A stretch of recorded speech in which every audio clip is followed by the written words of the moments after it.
नई सीरीज 2022-23 के पहले जीडीपी ग्रोथ आंकड़े जारी हो गए हैं। दिसंबर तिमाही के लिए आए आंकड़ों में जीडीपी ग्रोथ 7.8% रहने का अनुमान है। इससे पहले सितंबर तिमाही में ग्रोथ 8.4% थी और वित्त वर्ष 2024-25 की दिसंबर तिमाही में ग्रोथ 7.4% थी। दिसंबर तिमाही में मैन्युफैक्चरिंग सर्विसेज सेक्टर की ग्रोथ बेहतर रहने से कुल ग्रोथ 7% के ऊपर दर्ज की गई। इन आंकड़ों के साथ सरकार ने वित्त वर्ष 25-26 के जीडीपी ग्रोथ का दूसरा अग्रिम अनुमान भी जारी कर दिया। पूरे वित्त वर्ष में ग्रोथ 7.6% रहने का अनुमान है। नई सीरीज पिछले 2 सालों के ग्रोथ आंकड़ों में भी बदलाव करके गई है। वित्त वर्ष 23-24 की ग्रोथ 11% और 24-25 की ग्रोथ 9.7% रहने का अनुमान है। सर, सबसे पहले तो जो ताजा जीडीपी ग्रोथ है वो कितनी रही, हेडलाइंस नंबरों को अगर समझे तो वो क्या बता रहे हैं? देखिए, इसकी संभावना पहले से थी। हम लोग चर्चा में शुभम बता रहे थे कि जब नए आंकड़े आएंगे तो वो ग्रोथ को थोड़ा बढ़ा हुआ दिखाएंगे, नॉमिनल जीडीपी के लेवल पर भी और रियल जीडीपी के लेवल पर, क्योंकि पूरा स्ट्रक्चर बदला गया। तो नए आंकड़ों के हिसाब से अगर आप अक्टूबर दिसंबर के क्वार्टर में देखें तो 7.8% है, पिछले साल की Q3 से ज़्यादा है, काफ़ी ज़्यादा 6.2% थी। और जो पूरे साल का अनुमान था वो 7.1% से 7.6% है। तो नए बेस ईयर का असर इसमें दिखाई देने लगा। पर प्रतिशत में चूंकि थोड़ा कन्फ्यूजन है, क्योंकि पिछली सीरीज और पिछले सालों की बढ़ोतरी काफी बड़ी दिख रही है। तो आप हेडलाइन नंबर्स को पकड़िए। नॉमिनल जीडीपी Q3 का जो हमारे सामने दिख रहा है वो 90.91 लाख करोड़ रुपए है, करीब 8.9% की बढ़ोतरी दिख रही पिछले साल की तुलना में। अगर आप क्वार्टर ऑन क्वार्टर देखें, रियल जीवीए जो है वो 70.38 लाख करोड़ है, यहाँ 7.8% की बढ़ोतरी दिख रही है। ओवरऑल जो अनुमान है वो पिछले के अनुमान से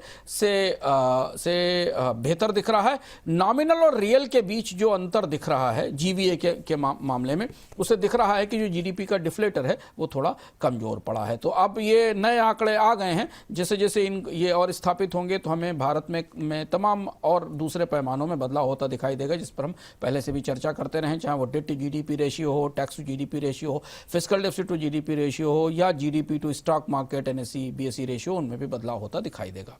सर, संरचना के आधार पर अगर देखें तो क्या मुख्य बदलाव हुए हैं नई सीरीज में?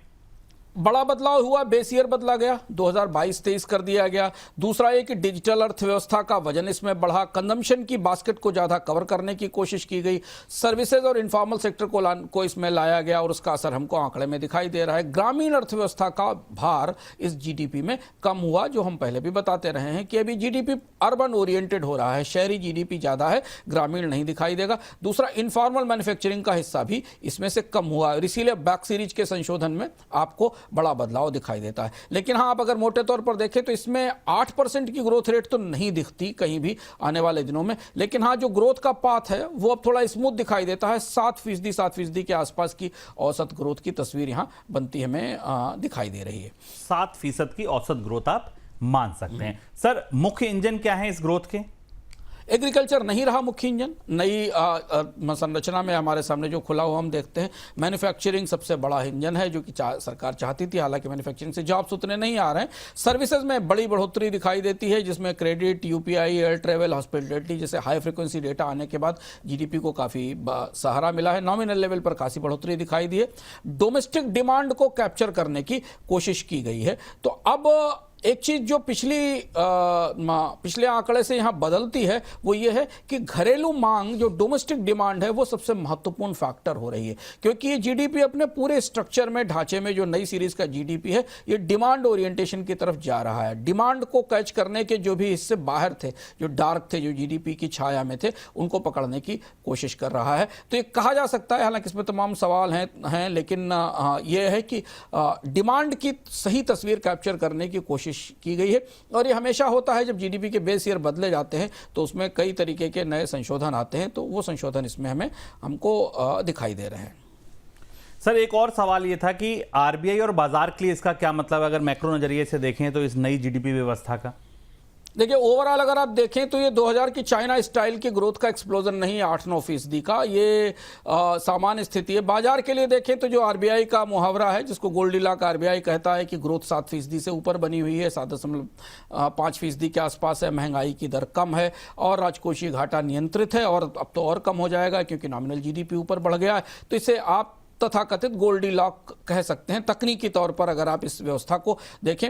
आरबीआई के लिए अब रेट कट की जरूरत नहीं है, और अगर आरबीआई इसके बाद रेट कट करता है तो इस पर सवाल पूछा जाएगा, जब आप 7.8% की जीडीपी ग्रोथ पे बैठे हैं तो फिर क्यों भाई ब्याज दर कम करना और क्यों डिपॉजिटर्स के रिटर्न को काटना? फिर आपको इसकी जरूरत नहीं। अगर आप 7.8% पर बैठे और इसके बाद भी आरबीआई ब्याज दर काटता है तो ये माना जाएगा कि वो सरकार के लिए कर्ज सस्ता करने की कोशिश कर सकता है। आरबीआई महंगाई नियंत्रण पर फोकस कर सकता है और ज्यादा। सरकार की कैपेक्स और पीएलआई वाली रणनीति को में अब थोड़ी कमी होगी, क्योंकि ग्रोथ 7% से ऊपर है तो इससे ज्यादा तो निवेश की जरूरत है नहीं।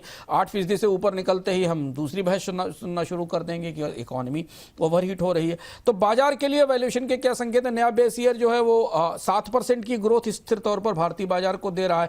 तो आप मान के चलें कि हम 12% से के आसपास की, अगर आप इन्फ्लेशन 4% माने तो 11 से 12% की नॉमिनल जीडीपी ग्रोथ रेट पे बाजार अपने फ्यूचर के प्रोजेक्शंस तैयार करेगा, और इसी के बेस पर जो अर्निंग्स के कैलकुलेशन होंगे कि किस कंपनी की अर्निंग इस नॉमिनल जीडीपी ग्रोथ को बीट कर रही है और किसकी नहीं कर रही है, ये एक नई बहस बाजार में शुरू होगी। क्योंकि पुराना आंकड़ा काफी पुराना था, इसलिए हमें अक्सर लगता था कि नॉमिनल जीडीपी ग्रोथ रेट का बेस जो है उसके आधार पर आप कंपनियों की अर्निंग को नहीं आप सकते हैं। तो अब जो ऊंचा पी या जो वैल्यूएशन है उसे लेकर एक नए तरीके के फार्मूले की डिबेट शुरू होगी।